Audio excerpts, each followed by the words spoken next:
রোলারের নিচে চাপা পড়ে এক বৃদ্ধের কিন্তু মৃত্যুর ঘটনা ঘটেছে এবং আজ একেবারে দুপুর আড়াইটের দিকে কিন্তু এই যে ঘটনা, সেই ঘটনাটি ঘটে একেবারে রহমাননগর জব্বার ক্লাবের ঠিক পাশে যে সড়কটি রয়েছে পিটিআই মোড় থেকে একেবারে বক্সিবাজার পর্যন্ত, সেই সড়কে কিন্তু রোলারের কাজ করছিল পৌরসভার একটি রোলার এবং সেই সময় কিন্তু আক্তার হোসেন ৬৫ বছরের এক বৃদ্ধ রোলারের সামনে চলে আসে এবং এ কারণেই কিন্তু পিষ্ট হয়ে আক্তার হোসেন ঘটনাস্থলেই তার মৃত্যু হয় এবং এই ঘটনার পরপরই কিন্তু স্থানীয় লোকজন আক্তার হোসেনের যে মরদেহ, সেই মরদেহটি উদ্ধার করে। এখন কিন্তু আক্তার হোসেনের যে মরদেহ সেটি কিন্তু তার যে বাসা, ঠিক তার বাসার মাঝেই রাখা হয়েছে এবং আমরা কিন্তু ঘটনাস্থলে এখানে দেখছি যে পুলিশের একটি টিম তারা কিন্তু এখানে ঘটনাস্থলে পরিদর্শন করে এবং আমরা যতটুকু জানতে পেরেছি যে দুপুর আড়াইটার দিকে এই ঘটনা ঘটার পরেই কিন্তু এখানে ফায়ার সার্ভিসের একটি টিম তারা কিন্তু ঘটনাস্থলেও এসেছিল এবং এই ঘটনার সর্বশেষ যে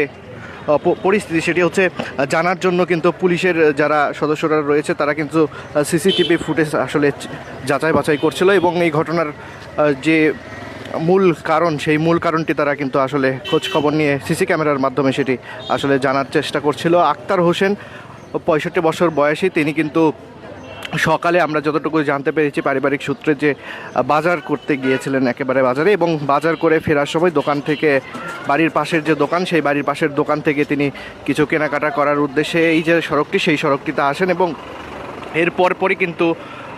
পৌরসভার একটি রোলার, যে রোলারটি কিন্তু সড়ক সংস্কারের কাজ করছিল, সেই রোলারের সামনে আসার পরে কিন্তু সেই রোলারের নিচে পিষ্ট হয়ে ঘটনাস্থলে তার মৃত্যু হয় এবং তার যে মৃত্যু, সেই মৃত্যুটি কিন্তু একেবারে মৃত্যুর পরে কিন্তু স্থানীয় লোকজন যারা তার মরদেহটি চিনতে পারছিল না, কারণ পিষ্ট হয়ে তার যে মাথার অংশটি রয়েছে সেই মাথার অংশ কিন্তু একেবারে থেতলে যায়, যে কারণে কিন্তু আক্তার হোসেনকে চেনা যাচ্ছিল না। এর পরপরই কিন্তু স্থানীয় যারা স্বজনরা রয়েছেন তারা কিন্তু এগিয়ে এলে তারা শনাক্ত করতে সক্ষম হয় যে আসলে মরদেহটি কিন্তু আক্তার হোসেনেরই। এই মুহূর্তে আমরা বাড়ির ভিতরে কিন্তু স্বজনেরা আহাজারি করছেন এবং এই ঘটনার পরপরই যে রোলারটি রয়েছে, ঘাতক রোলার, সেই ঘাতক রোলারটিকে কিন্তু এখানে স্থানীয় লোকজন আটকে রেখেছিল। পরবর্তীতে পুলিশ প্রশাসনের হস্তক্ষেপে কিন্তু আমরা যতটুকু জানতে পেরেছি যে লাশ কিন্তু এখান থেকে ভিতরে নিয়ে যাওয়া হয়েছে এবং এই মুহূর্তে আপনারা দেখছেন যে আক্তার হোসেনের বাড়ির সামনেই কিন্তু এই ঘটনা এবং বাড়ির সামনে কিন্তু এখনও এলাকাবাসী সহ স্বজনরা কিন্তু এখানে আসলে ভিড় করছেন সর্বশেষ আসলে বিষয়টি জানার জন্য এবং উৎসুক জনতাও কিন্তু এখানে আমরা দেখেছি, তারাও কিন্তু এখানে ভিড় করছিলেন আসলে যে ঘটনা, সেই ঘটনাটি জানার জন্য। পুলিশের একাধিক টিম এখানে এসেছিল এবং তারা ঘটনাটি তদন্ত শুরু করেছে এবং আসলে এই ঘটনার যে মূল কারণ, সেই মূল কারণটি উদ্ঘাটনে কিন্তু পুলিশ এই মুহূর্তে তাদের যে কাজ সেটি করছে। সর্বশেষ রহমাননগর, বগুড়া শহরের রহমাননগরের যে পরিস্থিতি, সেই পরিস্থিতি যদি আপনাদেরকে একটু জানানোর চেষ্টা করি তাহলে একটু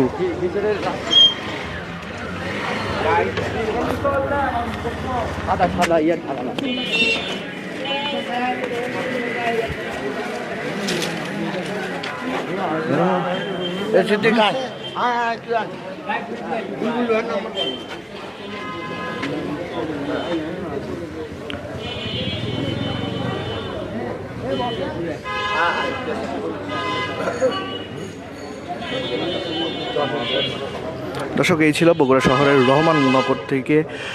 রোলারের নিচে পৃষ্ঠ হয়ে বৃদ্ধের মৃত্যুর সর্বশেষ খবর। যারা এতক্ষণ দৈনিক করতোয়ার সাথে যুক্ত ছিলেন তাদেরকে এখনকার মতো ধন্যবাদ জানিয়ে বিদায় নিচ্ছি। আমি রায়নুর ইসলাম। পরবর্তী আপডেট নিউজ নিয়ে আপনাদের সাথে আবারও যুক্ত হব।